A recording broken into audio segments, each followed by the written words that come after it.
கொலைக்களமாகும் இலங்கை நாடு அரசாங்கத்தின் மௌனத்தால் கவலையில் விமல் வீரவன்ச. கோர விபத்து இந்திய துணை தூதரக அதிகாரி பலி. உள்ளூராட்சி சபைகளில் தமிழ் தேசிய பேரவை யாருக்கு ஆதரவு? வெளியான அதிரடி அறிவிப்பு. கொழும்பு கல்வி அமைச்சில் பதற்றமான சூழ்நிலை. 3 நாடுகளிலிருந்து திரும்பிய 7 இலங்கையர்கள் கட்டுநாயக்கவில் அதிரடி கைது. புடினுக்கு பைத்தியம், ஆத்திரத்தில் கத்தும் டொனால்ட் ட்ரம்ப், வெடிக்கும் மோதல். மேர்வின் சில்வா மற்றும் பிரசன்ன ரணவீரவிற்கு நீதிமன்றம் அளித்த உத்தரவு. அரசாங்கத்திற்கு எதிரான நாச வேலைகள் எச்சரிக்கும் அனுர தரப்பு. நாட்டில் மீண்டும் உச்சம் தொட்ட தேங்காய் விலை. கொழும்பு பத்தரமுல்லையில் அமைந்துள்ள கல்வி அமைச்சில் பதற்றமான சூழ்நிலை உருவாகியுள்ளதாக தெரிவிக்கப்பட்டுள்ளது. ஆசிரியர்கள் குழு ஒன்று பல்வேறு கோரிக்கைகளை முன்வைத்து இன்றைய தினம் கல்வி அமைச்சின் வளாகத்திற்குள் சென்று ஆர்ப்பாட்டத்தில் ஈடுபட்டதால் இந்த பதற்றமான சூழ்நிலை ஏற்பட்டுள்ளதாக குறிப்பிடப்பட்டுள்ளது. ஆர்ப்பாட்டத்தில் ஈடுபட்டவர்கள் பிரதான அலுவலகத்திற்குள் செல்ல முற்பட்ட போது அங்கிருந்த பாதுகாப்பு அதிகாரிகள் தடுத்துள்ளனர். அதனைத் தொடர்ந்து கல்வி அமைச்சில் தரையில் அமர்ந்து ஆர்ப்பாட்டத்தை தொடர்ந்தும் முன்னெடுத்து வருகின்றமை குறிப்பிடத்தக்கது. பொதுமக்களை கொலை செய்வது நாட்டில் ஒரு சாதாரணமான விடயமாக மாறியுள்ளதாக முன்னாள் நாடாளுமன்ற உறுப்பினர் விமல் வீரவன்ச தெரிவித்துள்ளார். ஊடகவியலாளர் சந்திப்பொன்றில் இன்று கலந்து கொண்டு கருத்து தெரிவிக்கையிலேயே அவர் இதனை குறிப்பிட்டுள்ளார். அத்துடன் பாதாள உலக நபர்கள் நாட்டில் சட்டம் மற்றும் விதிமுறைகளை நடைமுறைப்படுத்த ஆரம்பித்துள்ளதாகவும் அவர்கள் நாட்டை தற்பொழுது ஆட்சி செய்ய ஆரம்பித்துள்ளதாகவும் விமல் வீரவன்ச கூறியுள்ளார். இவ்வாறானதொரு பின்னணியில் இந்த நாடு அடைந்துள்ள நிலைமை குறித்து தாங்கள் வருத்தமடைந்துள்ளதாக அவர் மேலும் தெரிவித்துள்ளார். இதேவேளை கதைகளை சொல்லி ஆட்சிக்கு வந்த இந்த அரசாங்கம் குறித்த விடயத்தில் மௌன நிலைப்பாட்டை கடைபிடிப்பது தங்களுக்கு மேலும் மன உளைச்சலை ஏற்படுத்தியுள்ளதாகவும் விமல் வீரவன்ச குறிப்பிட்டுள்ளார். தமிழர் தாயகத்தில் உள்ளூராட்சி மன்றங்களில் கூடிய ஆசனங்களை பெற்று அல்லது சமமான ஆசனங்களை பெற்றிருப்பின் கூடுதல் வாக்குகளை பெற்ற தமிழ் தேசிய கட்சிகளுக்கு மாநகர முதல்வர் மற்றும் தவிசாளர் தெரிவுகள் தொடர்பில் தமிழ் தேசிய பேரவை ஆதரவு வழங்கும் என தெரிவித்துள்ளது. அதேபோன்று உள்ளூராட்சி மன்றங்களில் 2வது நிலையில் கூடிய ஆசனங்களை பெற்ற அல்லது சமமான ஆசனங்களை பெற்றிருப்பின் கூடுதல் வாக்குகளை பெற்ற தமிழ் தேசிய கட்சிகளுக்கு பிரதி முதல்வர் மற்றும் உப தவிசாளர் தெரிவுகள் தொடர்பில் ஆதரவு வழங்கப்படும் எனவும் அறிவித்துள்ளது. தமிழ் தேசிய பேரவை இன்று வெளியிட்டுள்ள ஊடக அறிக்கையில் இவ்வாறு குறிப்பிடப்பட்டுள்ளது. அந்த அறிக்கையில் நேற்று பிற்பகல் யாழ் கச்சேரிக்கு அருகாமையில் உள்ள YMCA மண்டபத்தில் தமிழ் தேசிய பேரவை தலைவர்கள் மற்றும் தமிழ் தேசிய பேரவையின் சார்பில் அகில இலங்கை தமிழ் காங்கிரஸ் கட்சியின் பெயரிலும் அதன் சைக்கிள் சின்னத்திலும் போட்டியிட்டு வெற்றி பெற்ற உறுப்பினர்கள் மற்றும் கட்சிக்கு கிடைக்கப்பெற்ற மேலதிக ஆசனங்கள் மூலம் கட்சியினால் நியமிக்கப்பட்ட உறுப்பினர்கள் கூடி கலந்துரையாடி கொள்கை அடிப்படையில் ஒருமனதாக மேற்படி தீர்மானம் எடுக்கப்பட்டுள்ளமையும் குறிப்பிடத்தக்கது. இலங்கையின் சுற்றுலாத்துறையை குறிவைத்து பல்வேறு போலி செய்திகள் மூலம் அரசாங்கத்தை நாசப்படுத்துவதற்கான முயற்சிகள் மேற்கொள்ளப்படுவதாக சுற்றுலாத்துறை பிரதி அமைச்சர் ருவான் ரணசிங்க தெரிவித்துள்ளார். ஊடகங்களுக்கு நேற்று கருத்து தெரிவித்த பிரதி அமைச்சர் ரணசிங்க, வெலிகம மற்றும் அருகம்குடா பகுதிகள் சம்பந்தப்பட்ட 2 சம்பவங்கள் மூலம் அது தெளிவாகின்றதாகவும் குறிப்பிட்டுள்ளார். இது தொடர்பில் அவர் மேலும் தெரிவிக்கையில், முதல் சம்பவம் வெலிகமவில் பிலிப்பைன்ஸ் நாட்டவர் ஒருவர் தாக்கப்படும் காணொலியாகும். இந்த சம்பவம் 2024 ஆண்டு இடம்பெற்றது என கண்டறியப்பட்டுள்ளது. 2வது சம்பவம் அருகம்குடா பகுதியில் பொது இடங்களில் சுற்றுலா பயணிகள் பிகினி அணிவதை தவிர்க்குமாறு அறிவிப்பு வெளியிடப்பட்டுள்ளது.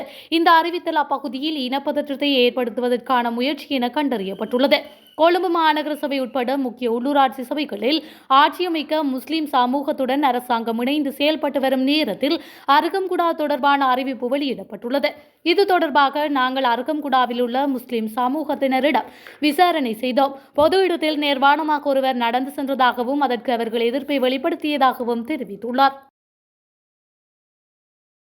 வவுனியா ஓமந்தை பகுதியில் இன்று அதிகாலை டிப்பருடன் கார் மோதி விபத்துக்குள்ளானதில் யாழ்ப்பாணம் இந்திய துணை தூதரகத்தில் பணியாற்றும் அதிகாரி ஒருவர் உயிரிழந்துள்ளார்.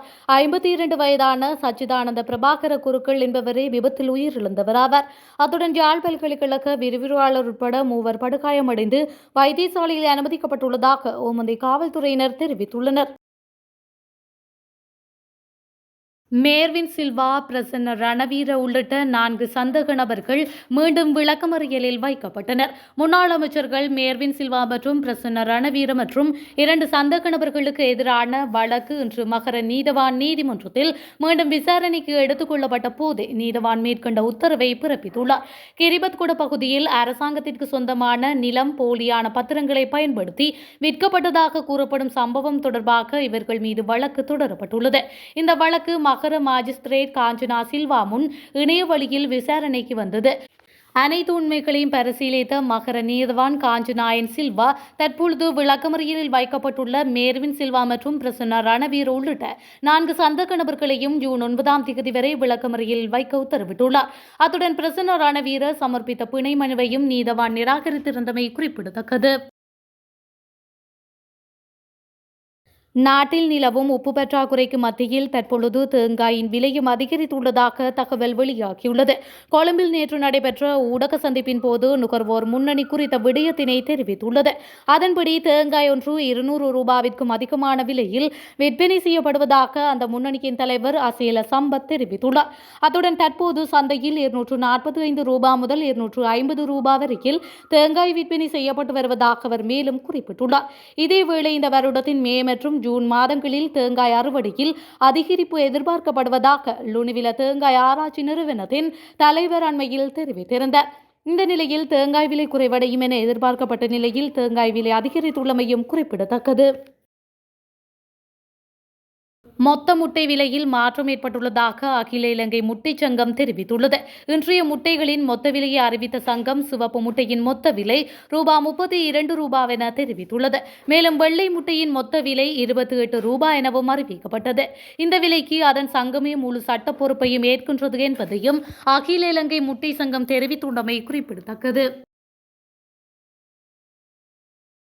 ரஷ்யா உக்ரைன் மீதான தாக்குதலை தீவிரப்படுத்தி வருவதால் அமெரிக்க ஜனாதிபதி டொனால்ட் ட்ரம்ப் அதிருப்தியில் உள்ளதாக சர்வதேச ஊடகங்கள் செய்தி வெளியிட்டுள்ளன. இந்த நிலையில் ரஷ்ய ஜனாதிபதி விளாடிமிர் புடின் முற்றிலும் பைத்தியமாகிவிட்டார் என டொனால்ட் ட்ரம்ப் கடுமையாக விமர்சித்துள்ளார். குறித்த விடயத்தை அவர் தனது சமூக ஊடக பதிவில் தெரிவித்துள்ளார்.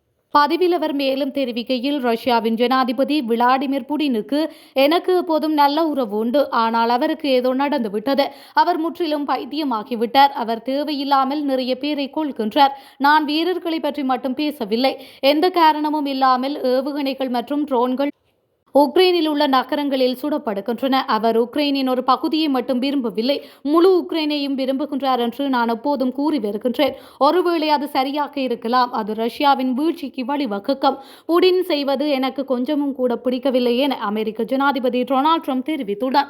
இந்த நிலையில் உக்ரைனின் ட்ரோன் தாக்குதலிலிருந்து ரஷ்ய ஜனாதிபதி புடின் நூலிழையில் உயிர் தப்பியுள்ளதாக சர்வதேச ஊடகங்கள் செய்தி வெளியிட்டுள்ளமையும் குறிப்பிடத்தக்கது.